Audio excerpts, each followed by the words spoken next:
Hi everybody, welcome back to the Inspired Guidance podcast. We've got myself and Tahlia here to take you through an awesome story time today. I think you guys are going to really love this. Before we begin, we would like to acknowledge the land that we live and work is Ghana country, and would like to pay our respects to elders past, present and future. Ghana country is our homes, it's where we work, and we really want to pay our respects today. Alright, so shall we just jump straight in, Tahlia? I think so. So this, just to prepare you guys, this particular experience that we're going to get into today was phenomenal. Did I say that word right? You did. We just want to express just how rare this experience was. We still can't get over it. Our minds are like blown. So we just had to share it with you guys. So I'm going to go way back. This is totally from, sort of my point of view and Zach's point of view, and there are parts when we were in this experience together. But it all started maybe 2 months ago. I've been working at this shop up north where I do readings from occasionally on Fridays. And one particular Friday I get to the shop. It was a relatively quiet day. I just had got there like 5 minutes earlier, just put my sign out on the main road, out the front of the shop, and come back inside, and about a minute later, this woman walks in with her daughter, and she's like, "Oh, hi, are you Tahlia?" And I'm like, "Yeah." And she's like, "I saw your sign out the front." And she's like, "Do you do group mediumship readings? Because my girlfriends and I, we've hired like a getaway, and we want to have like a reading when we're there." And I was like, to be honest, I've never done that before, but absolutely I can. And in the back of my head, because Zach and I had already started working together at this stage, so I'm thinking this would be perfect. I'll grab Zach, we can do this together. Like if it goes well, we could start doing little projects and that kind of thing. Yeah, exactly. That's what I was thinking. Yeah. So I said to her, let me talk to my sort of collab partner. We exchanged numbers, looked at dates, and she said, let me know if you guys are both free. So I'm literally straight away texted Zach, and I'm like, "Are you free these dates?" Because he was getting married. So we literally did this, what was it, the week? It was very close to like... It was like... it was your Bucks night. Yes. It was literally it was going to be the night before your Bucks night. Yeah. But he was like, "Look, I'll make it work." And we were like, "Cool." So told this client that we were both available and we'd do this on the Friday night, which was about a month in time. So settled all of that, and leading up to the group mediumship reading, because I have done a lot of readings, of course, and occasionally during a reading, spirits will come through, or guides and loved ones of my clients, and elements of mediumship will come into the reading, but I've never initiated a mediumship reading, and we can only do that even then to an extent, because of course it's up to the spirit to come through to us. It's not the other way around. So anyway, just going about my normal business, quite a few clients and readings that I'd done in those couple of weeks leading up to it were heavily mediumship based. People were specifically coming and saying, "My blah blah blah passed away, it was sudden, it was this, I really need to talk to them, I really need to know if they're okay," yada, stuff like that. So I'd been doing so much mediumship readings leading up to this, and so I was discovering kind of all this new stuff, because of course I'm new to this kind of industry. A lot of what I do is experimentation, because I'm living these things for the first time in the middle of readings, and then I'm having to debrief them later. Usually it's Zach hearing all I'm like, "Zach, this happened, what does this mean?" And together we just have, I don't know, we've expanded so much. It's great. I've been learning a lot from you, and vice versa, you've been learning a lot from me.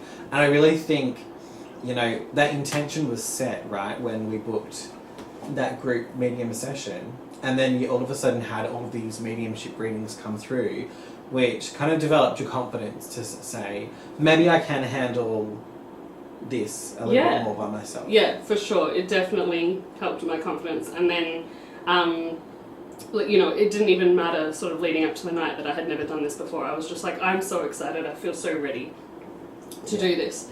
And so, is there anything else I needed to say? No, that's pretty much it. So yeah, it's coming up to the night, the night before maybe, or even the morning of. Yeah, I think it was the morning of, guys. Yeah. Where I was starting to come down with something and just feel a little bit off. And it was my bachelor's picnic, that literally the weekend, right? So I was thinking to myself, I really can't overdo it this week. I really need to take a time out. I was just developing some cold and flu symptoms. And I told Tahlia, look, I don't think I can make it for today's mediumship, like group mediumship session. Mm-hmm. It was about a half an hour, 45-minute drive. And I was like, really, I knew of myself that I couldn't do it. Just to look after myself, and if I, had anything else, I didn't want to pass it on to anyone. So, and I needed to rest before the bachelor's picnic. So, Tahlia then decided, you know what, I feel pretty confident to just, the universe is putting me in this direction. I'm just going to do it and let you know how it goes, right? Yeah, exactly right. That's pretty much what happened. So, I can't exactly remember what I'd done that day, but it was a pretty busy day. I had a lot on. I might have even had some clients as well.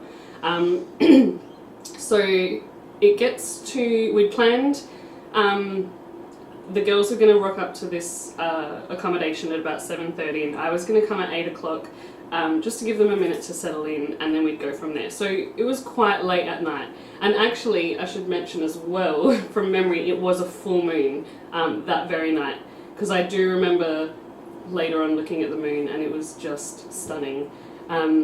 So there was a lot going on in the energy, let's just say that. Definitely. So I'm getting ready. I'm feeling like really, really good, really excited at this point. I remember I have this YouTube video where I talk about Hel, or Hela, the goddess, the queen of the damned, they call her. And in my YouTube video, I was really channeling that dark, witchy energy that she brings. So I was wearing pretty much mostly black, bit of green, because she's very earthy. Yeah, all the earth elements. Yes, right? Yeah. So I was revisiting, I guess, that energy and that sort of version of me that came out in when I did that YouTube reading and when I had that visit from Hel. So, I was just feeling really good in my own energy, I guess, basically is what I'm saying. And yeah, what we were just getting to, the reason I was taking you all the way back to how I met this client was because it was so divinely orchestrated by this was a pure chance meeting, and that will, make sense later on. So, anyway, I'm all witchy, dressed up, get all my gear together. I had to pack all my cards, my candles, everything that I needed, ready to go. So I drive down to this accommodation, meet the girls. They're already out on the balcony with a telescope watching how stunning the moon is. And we do a quick little, preparation of the room. So closing any open doors in the area, getting the temperature right, getting the lighting right. We dimmed it just a touch. We had one light on where we were. We were in a living area. So there's a couch that two couches that kind of go in an L shape, coffee table in the center, on a rug. And I set my cards up on the coffee table, did some kind of energy settling work. So I use essential oil sprays because sometimes I don't want to use, sage or certain really smoky smelling stuff in someone else's home or an accommodation in this case. And threw my crystals around us, so we were totally in this kind of safe space. I had this massive candle that is a 3-wick candle. It's absolutely huge on a plate. So I lit that up on the side table to the couch.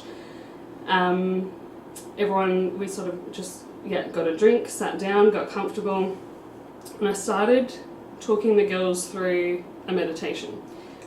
This was really, really important and something I've never done with clients before, but in this night everything was just very intuitively led. So I was just totally surrendered, and just running through what I felt needed to happen. So completely on the fly. I put on some, it's like an instrumental playlist that I have on my Spotify. It's really, I think it's called Atlantean Priestess music, something like that. I love it, as you can tell, right up my alley. So I put that on, and I'm just talking the girls through, close your eyes, let's take some deep breaths, setting the intentions for the session. I'm explaining to them that, there's nothing I can do to bring their loved ones in, but, if they're there and they want to communicate, like, we just made it very easy and comfortable for them to come through to us. So I told them that the light from the candle obviously was like our way of saying, putting a signal out there, saying this is where we are, this is how you come through. So while that candle was lit, the communication lines were open to the spirit realm. And so I told them to think of their loved ones, invite them through, and I honestly can't remember all of it because it was all very channeled in the moment, but it was really, really beautiful. I remember that. It just opened up all of our sort of heart spaces. The energy just in the room was so much calmer and just so nice. And so basically you had this circle of protection, and essentially everyone's auras were like intertwined, everyone was open, the energy was flowing. You had that candle to signify to spirit, come on, we're ready, let's go. And so it was this beautifully protected circle, really, wasn't it? Yeah, it was. And I'm just looking around at all the girls, waiting till everyone's opened their eyes and asking them how they felt, and they just had these big grins on their faces. And they were just like, that was so beautiful. So we were all feeling really cool. We were all vibing at the same sort of level. And I should have mentioned, as I was driving to the girls, I had someone's loved one come through. It was a father, and they were extremely, extremely dominant. So I was trying to connect with a guide or a loved one for each of the girls that I was going to be meeting. There were 4 women, but the only one I could connect to was this father. I couldn't get to any of the others. So we started there. I said, who's lost a father? And we did, all of their readings. I'm not going to talk about their readings because it's not relevant to the story, but I'll just mention, started with the girl who'd lost her father, did her reading, got all the messages that were there, and then I moved on to the next person in the group. Now the next 2 girls were actually twin sisters, and so their loved ones and their guides were the same people, of course, because they had the same family, same friends. So I actually did their readings together. So while I'm reading for these twins, they had 3, of their loved ones come through. I could now identify sort of other energies that I was picking up on because I'd done the girl's reading with her father first. So it turns out that he has been trying to contact his daughter for 20 years. So when spirits have not been able to contact their loved ones for a long period of time, they come through extremely strong when there's an opportunity. Like he completely dominated the space, so I couldn't even connect with any other loved ones. He was just like, they're pretty much like, get out the way, this is my time. Yeah. So that's what happened. So once we got that out of the way, then I could kind of get everyone else's loved ones in there. So that's the point I was just trying to make there. But so I'm doing the reading, all going normal, and then one of the twin sisters kind of interrupts me, and she's just like, oh, I'm so sorry to interrupt, but there's a little boy standing behind you. And I'm thinking, little boy, like, he's not one of my guides. I know who I talk to. He's not coming through for any of these ladies. So we're like, who on earth is this spirit, this little boy?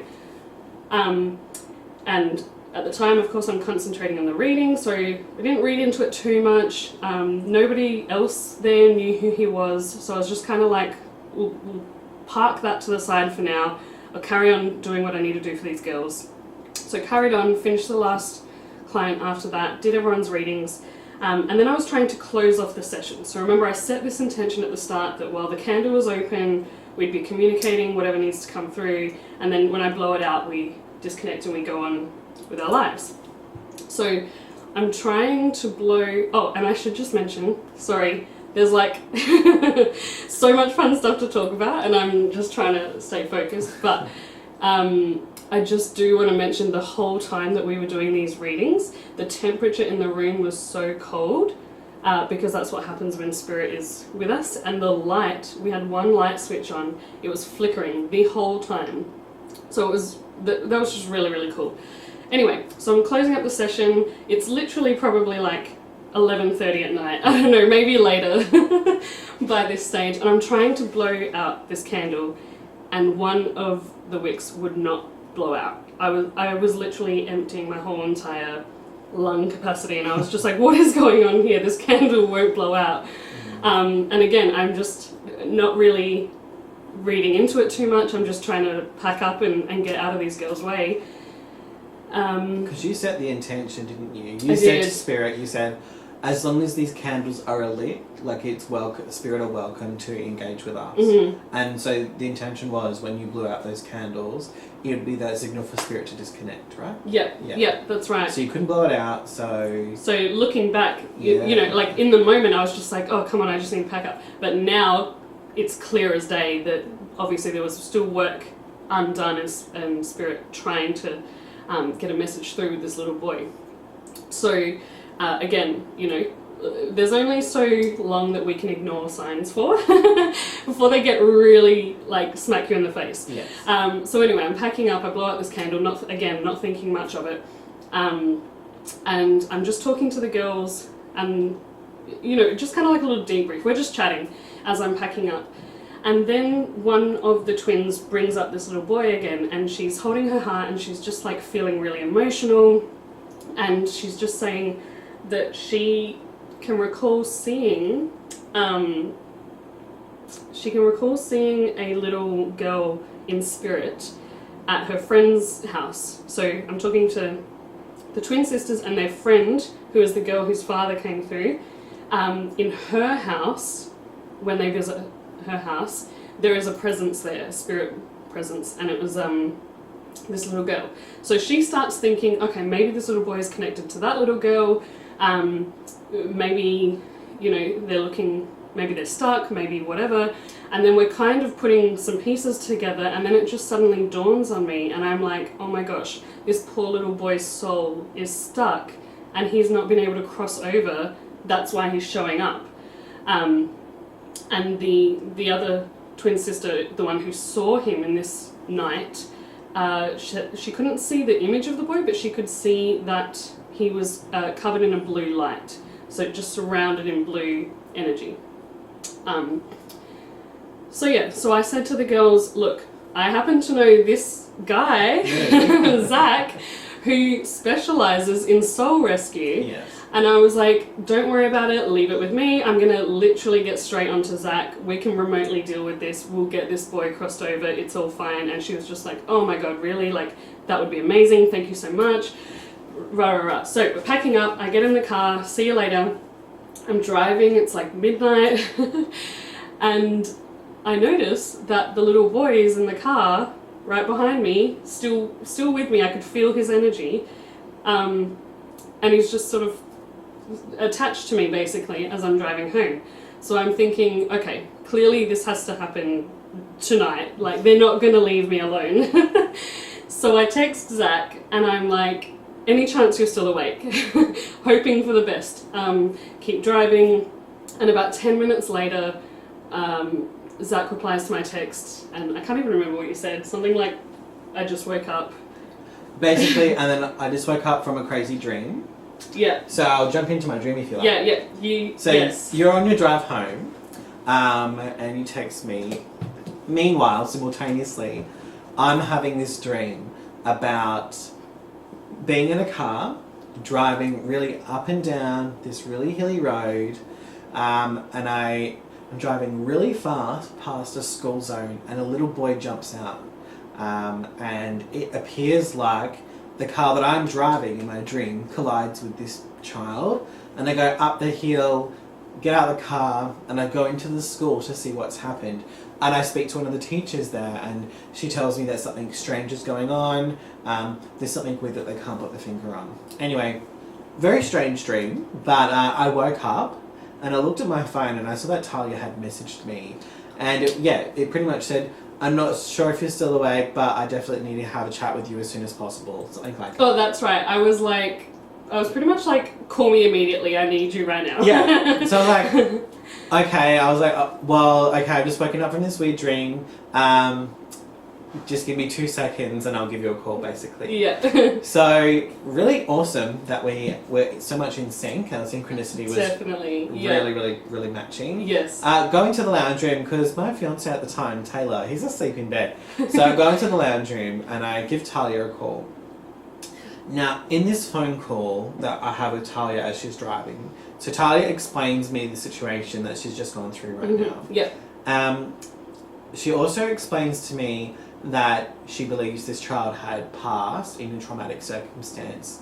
And I told Tahlia, well, I just had a dream about a really traumatic circumstance, about a boy, a little child dying, coming out in front of the car. You know, I was thinking maybe this was foreshadowing the phone call. I'm not sure. It was just signs from spirit that we both needed to help a child who died traumatically. Yeah, actually, I didn't mention that earlier, but I did know that at this time. So when I was chatting with the girls and we were packing up, one of the lady who saw the little girl at her friend's house was saying that this boy and his brother were murdered by their father, so they died quite traumatically, and then and I'll explain how she knew that, but at the time we didn't get into the story. She just said, you know, she knew how he died, and there was other children. Yeah. Was I going to say something else? Was that? Yeah. So that's all. So we knew he was murdered. That's all. Yeah. So basically, they're all good. So basically, we both have experiences of a small child boy dying traumatically. Mm-hmm. We both wake up and have a conversation. I call Tahlia and she explains everything to me. Right. So then basically, we're in the process of crossing this child over. What happens is I burn some white sage, I put some incense on. Yeah, and I'm pretty much like, Zach, I have no idea what I'm doing. What do I do? Yeah. Talk me through the process. Basically, and so I talked Tahlia through the process of what we were doing. So, long story short, what we did was I was able to connect to the child, the boy, from a mediumship capacity, and in that I could feel him. I could actually remotely view him attached to Tahlia while she was driving. It was like I could see Tahlia driving. Mm-hmm. And so what was happening was I had a connection to this boy, but also I was simultaneously opening up an energetic portal from the 6th dimension to come down. Now, the portal from the 6th dimension is really important because that's where souls go once they have learnt about their karma and their lessons, and then they go there to cross over. So I opened up a portal to the 6th dimension, and I could see that this child doesn't even notice that there's a pathway for him, that he's really confused, but he just likes Tahlia's energy. She's really calming, she's really warm, she's really attentive and can get the messages across. But he was really a bit disconnected. So then I actually asked for the mother to step through, and what happened is the mother of this child stepped through in spirit from the 6th dimension, and she actually came through in the 4th dimension. Now, the 4th dimension is where souls are when they're lost. So, for instance, this boy was trapped in the 4th dimension, but if you're highly spiritual, you jump up and down all these dimensions all the time.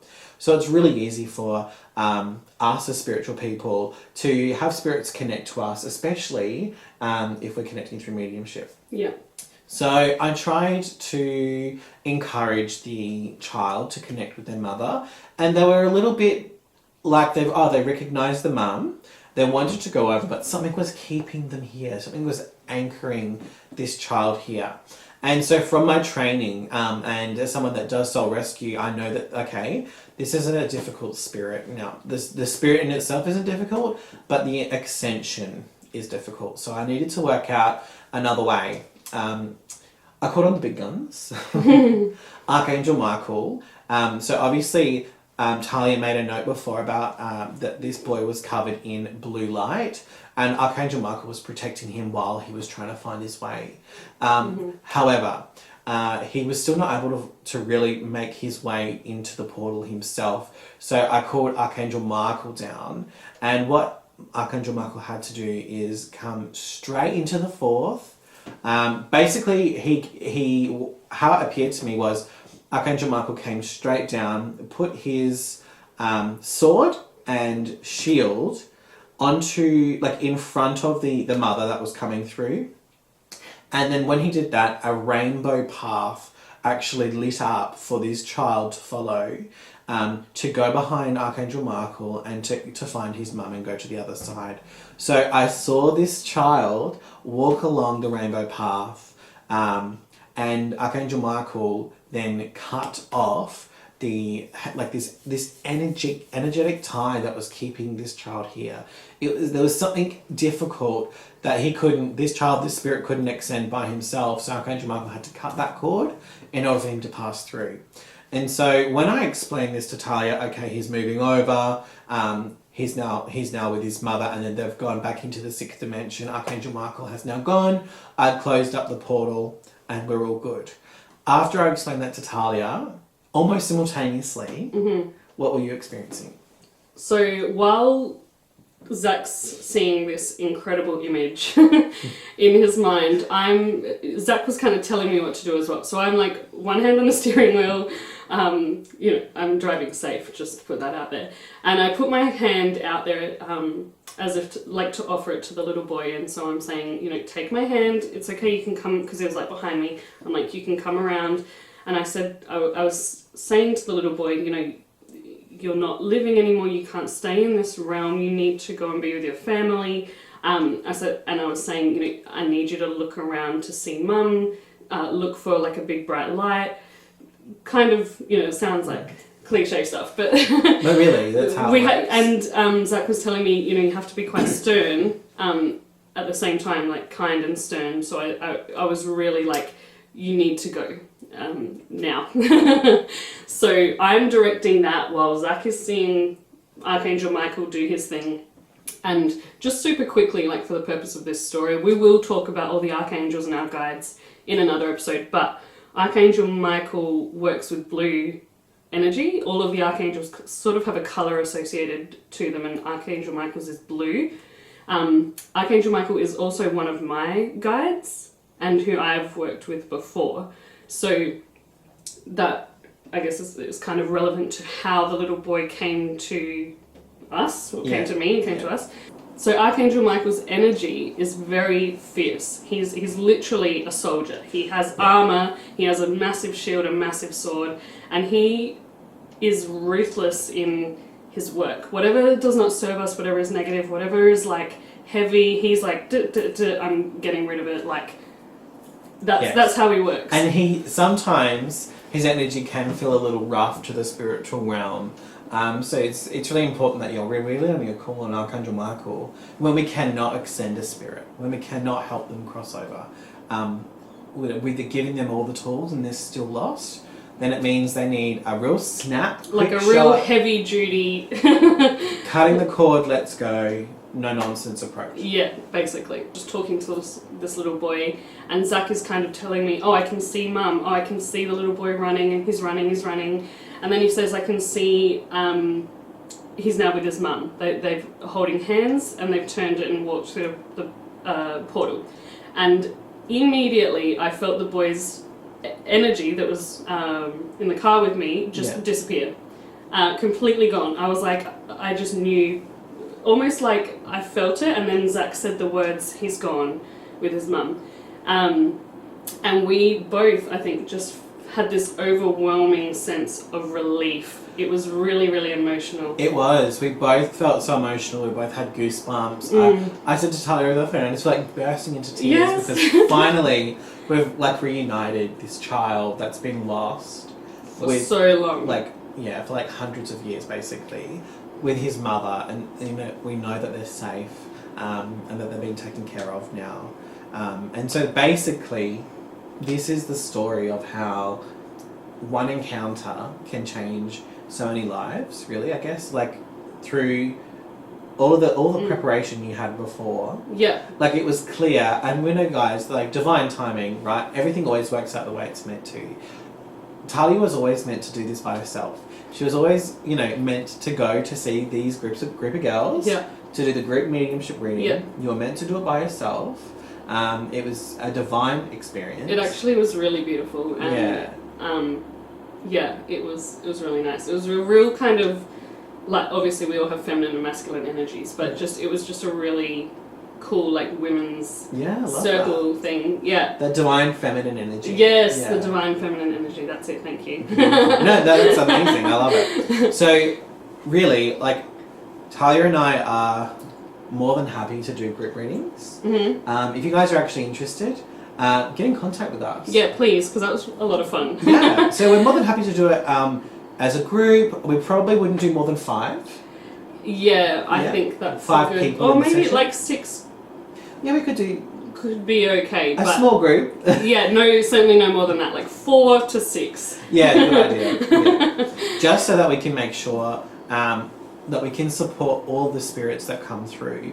Just because whenever you ask a question of spirit, you never know what might come through, for instance. Like, you might want to connect to a loved one, like what happened with Tahlia's situation. Mm-hmm. But then another so-and-so comes through that needs help, and then everyone is devoted to finding this spirit, the place to cross over. Yeah, and it also is actually quite time consuming.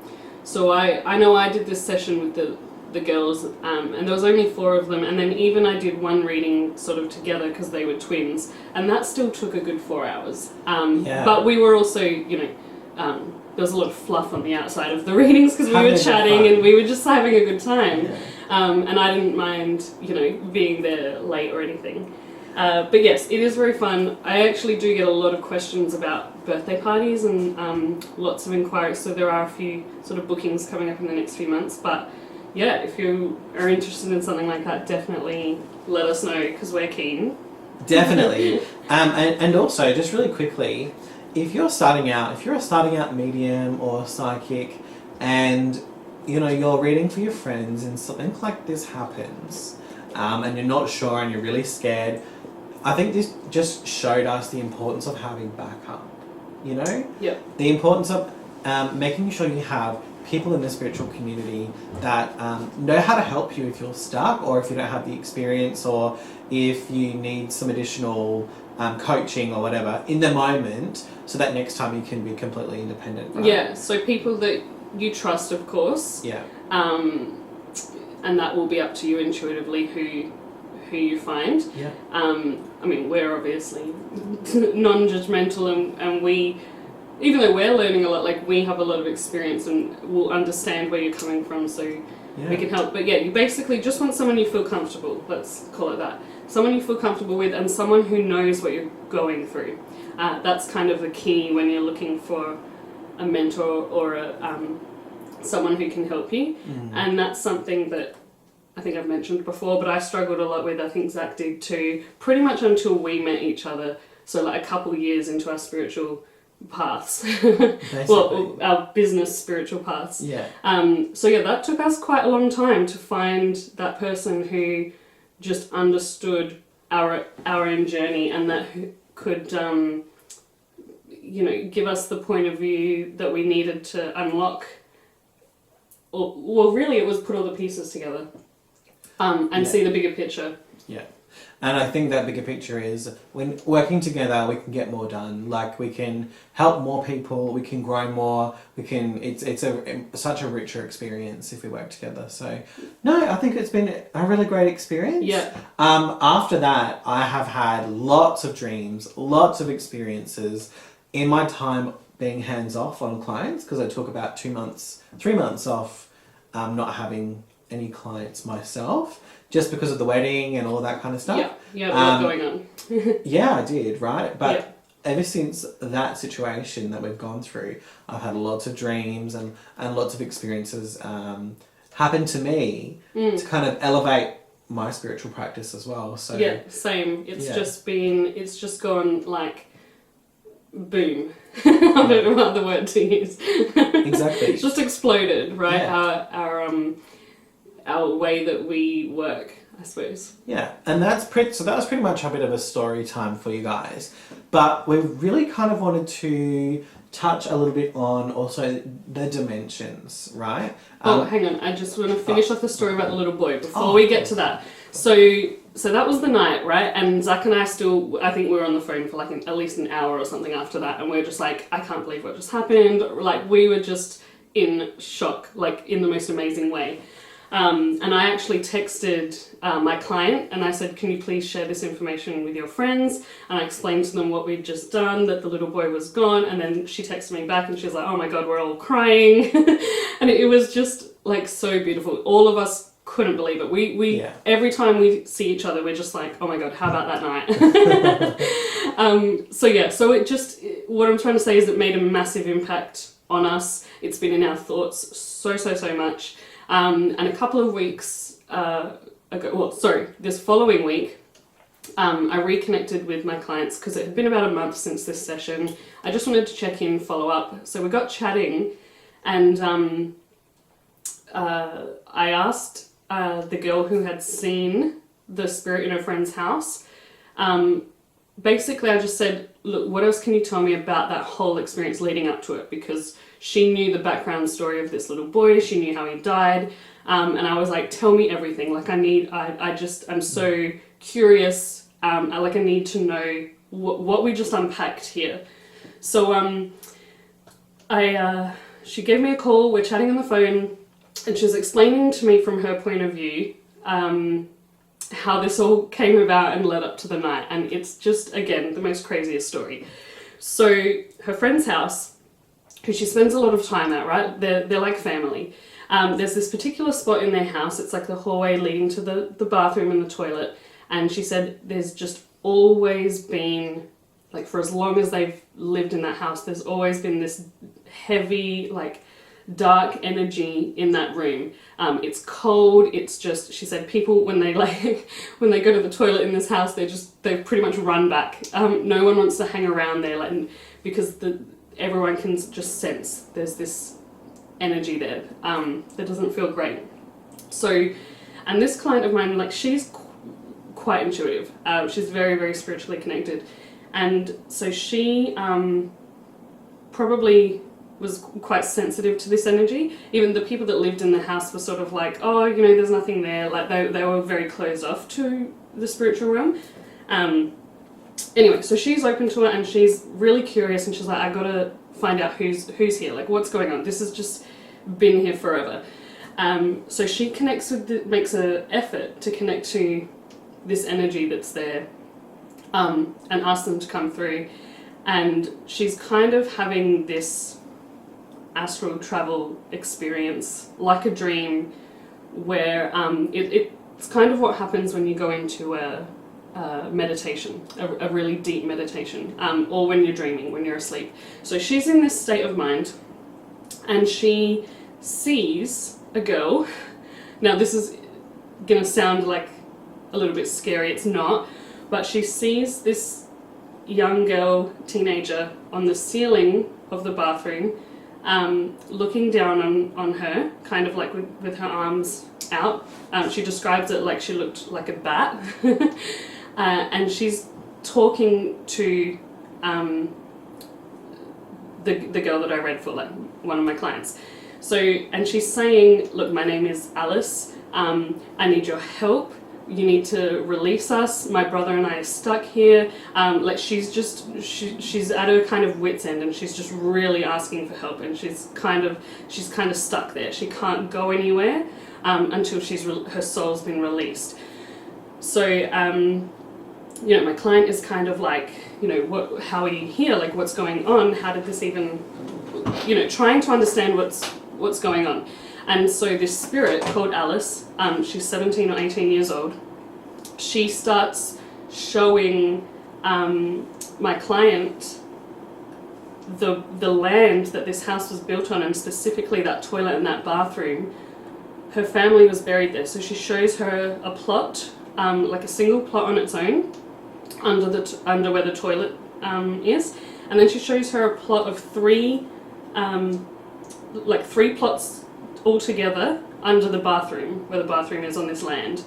And she's saying, this is my family. So there was the mum was on her own, and then this girl and her two brothers. So there were three siblings with the three plots under the bathroom.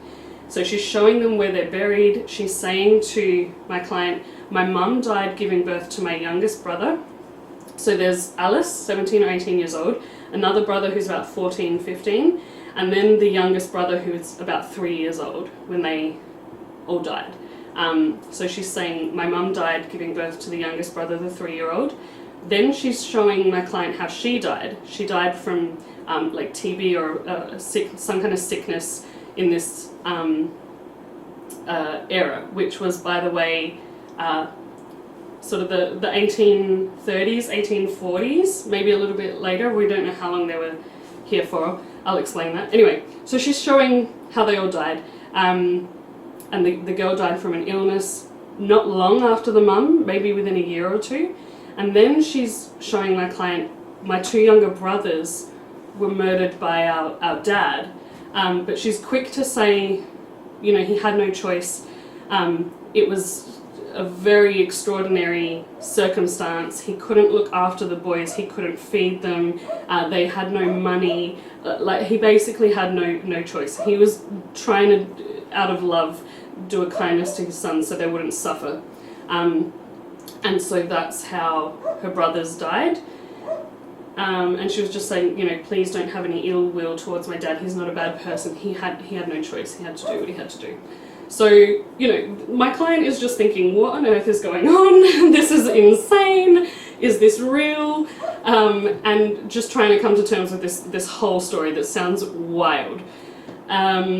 So that's how she knew what had happened to, you know, the little boy. And she's describing them as wearing like the real, like lacy linen clothing. She says that they were English. So we're talking like the first colonization of the land we're on is, well, we mentioned, you know, Ghana land, and it's Adelaide, South Australia. So I think we were first, like, this land was first colonized by the English in like 1836. So their family,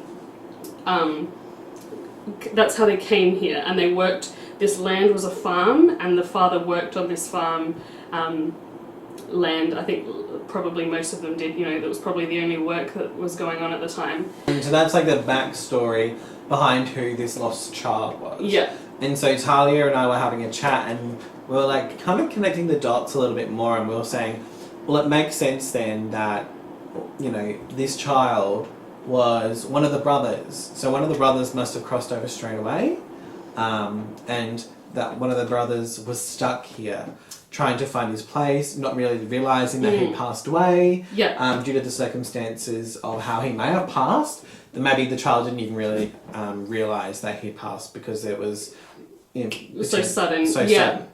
So of course we were the soul that we had crossed over that night was the youngest boy, the 3-year-old. So the other brother was never shown to us or to my client. So we are, and there's certainly no energy still remaining. So we're confident that he would have crossed over straight away. Yeah. But however, the youngest boy, so the 3-year-old, you know, like Zach said, there was a massive anchor holding him here. So he's been stuck here for like 200 years, right? And because the sister died years before the brothers were murdered, she probably crossed over as well. But when they discovered that the boy was stuck there, it's kind of like she was sent back here to retrieve her younger brother. So then she became stuck here. Yeah. And that's where she showed herself. That's why she was talking to my client and saying, I need you to release us, because she couldn't just go back without her brother at this point. So the brother's totally lost, doesn't even know what's happened to him. She's trying to find her brother's soul, doesn't, you know where he is, can't find him. Asking human beings for help. Yeah. Being like, hello, excuse me, I'm trapped. I need help. Can you help me? Like, we need to get across. Mm-hmm. Yeah. And so, you know, fast forward to that night, I happened to meet all of these ladies in the same room. This boy is shown to us by Archangel Michael. Zach and I cross him over, and we didn't know at that night anything about there being another soul, that there was a sister. So we're kind of going about our lives, just trying to digest what we just did that night. Meanwhile, my client and her friends that were still at this accommodation for the whole weekend, so I was there on the Friday night. The next night, that Saturday night, when they were all together, this young girl, this spirit, Alice, shows herself to my client in this accommodation. And, you know, at first my client's like, okay, like a little bit, like, what do I do? She's kind of a bit scared of what's going on here, because she's like, this hasn't happened before, this is different. And her friends were kind of just helping her talk through the process, and they're like, look, we sent over the little brother last night, maybe she just needs to know that he's crossed over, so that she can go, and maybe you just need to help her cross over. So all completely intuitively, my client is just like, you know, following totally on a whim. She goes into this room, closes the lights, closes her eyes, she connects with the spirit, she says, Alice, we sent your brother back to your mum last night. And she shows them an image of, you know, the portal to the sixth dimension opening, mum and the little boy holding hands step through so Alice can see that they're reunited. And so she can find her family, basically, her mum and her brother, and cross over with them. And so exactly the same thing that happened to me. My client described, you know, she didn't see what happened, but she just got the sense that this girl, Alice, had walked to be with her family, and then all of a sudden she just felt her energy completely disappear. So everything had gone. You know, the warmth comes back to the room, the cold sort of energy that is attached with spirits is gone. And then I asked her, you know, have you been back to the house where she initially showed herself to you in this bathroom and toilet, you know, since then? And she says, yep, I've been there, you know, at least 3 times. And she said, it's completely gone. There's no negative energy, there's nothing, it's just totally normal. So that's the full story, the background, all of the crazy experience.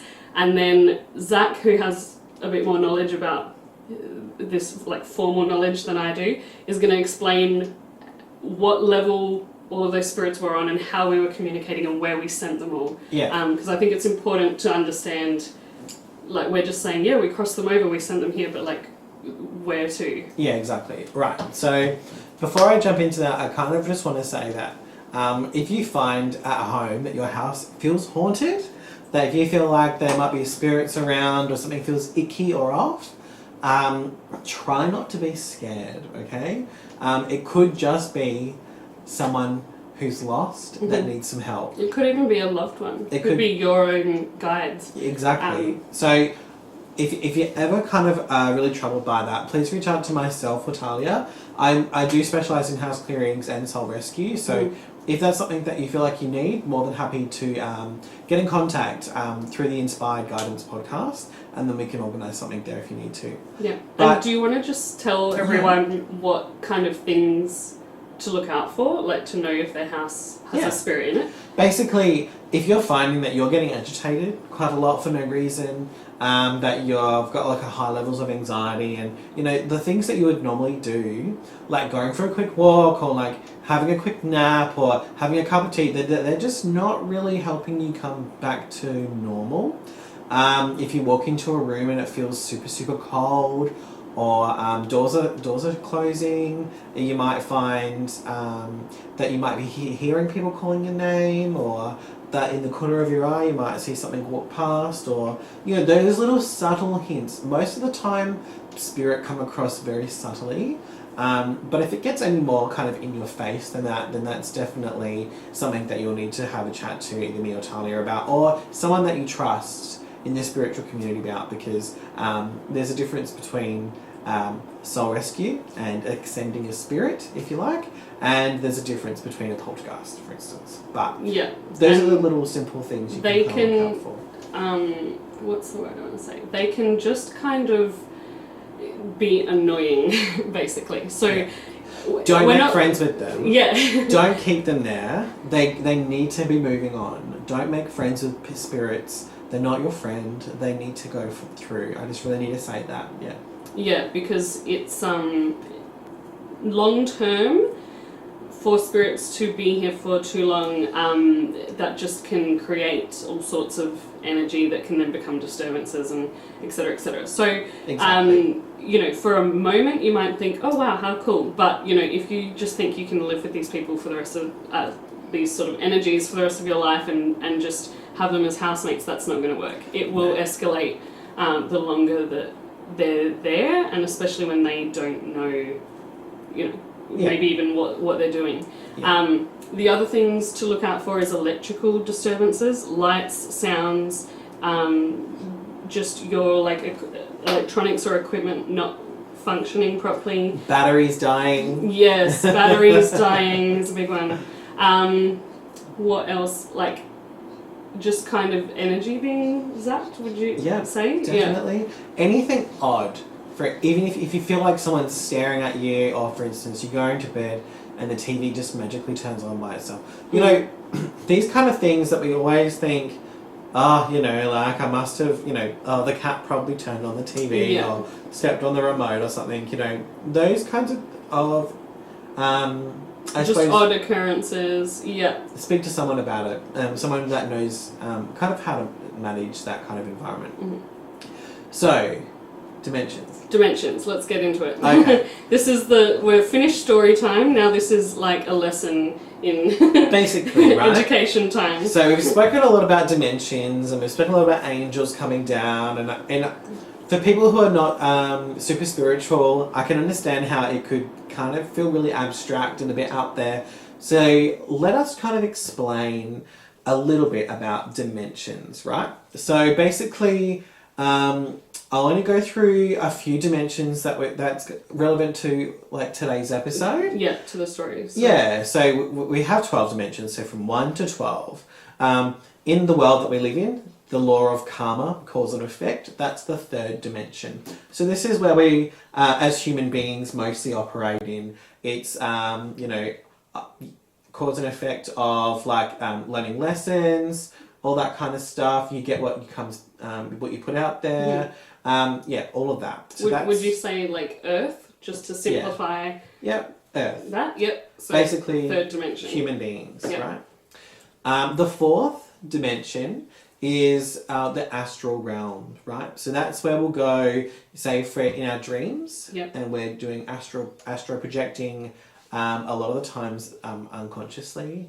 We'll be in the fourth dimension. That's also where spirits go if they're lost or stuck, is the fourth dimension as well.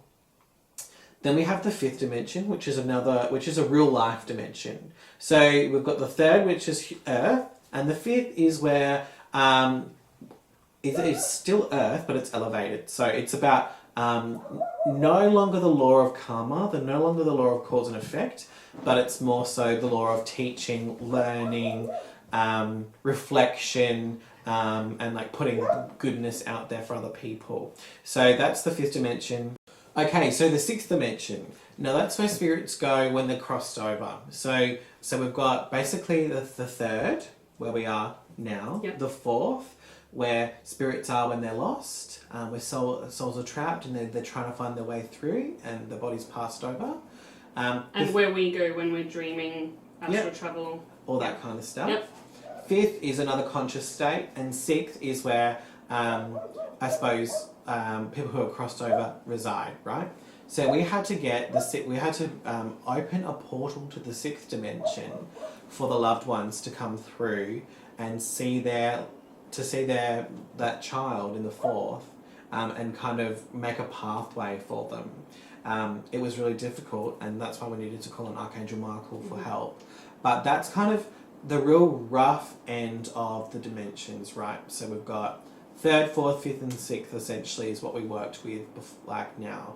As spiritual practitioners, we basically live in the fifth dimension. That's our new third dimension, right? Yeah. But those people in your life that get really angry in traffic, that are really just looking for to get someone's back, that whole revenge. That are very reactive to everything, basically. And they're quite probably more self-focused, I would say. Definitely. Yeah. That victim mentality can sometimes be really, really present. They're definitely third-dimensional thinking individuals. In their consciousness. Yeah, and so our real challenge this lifetime is for us to all move up to the fifth dimension to make Earth a bit more of a better place. Yeah. So that's kind of a bit about that. But I think that's pretty much it. Yeah, and when we are doing mediumship contact with spirits and doing mediumship readings, we are communicating, like, physically we're here in the third dimension, consciously we're in the fifth dimension, the spirits we're talking to are in the sixth dimension. So just to kind of put some perspective into where everyone is and and what we're doing and how we're communicating, that's it. Yeah, basically. Yeah. And so in a house clearing, if I'm just extending a spirit who's lost and that needs help, they'll be in the fourth. And then we go down to the second and the other dimensions a bit lower, and then more higher as well. We've got the God and Angelic realms, but that's kind of a little bit outside of today's scope. Yeah, so that's going to need its whole own episode. Beautiful. Cool. So yeah. Don't forget, please join our Inspired Guidance Podcast Facebook page. Please put down a question, say hi. We really want this to be a really collaborative experience for everyone. Please don't forget to like this video, leave a comment down about your favourite part or any questions for us, and subscribe. So subscribe to us on Spotify or YouTube, and in the description as well we'll have our social media handles if you want to follow us on Instagram and Facebook too. Yeah, absolutely. Beautiful. Thanks, All right. guys. Thanks, guys. Bye.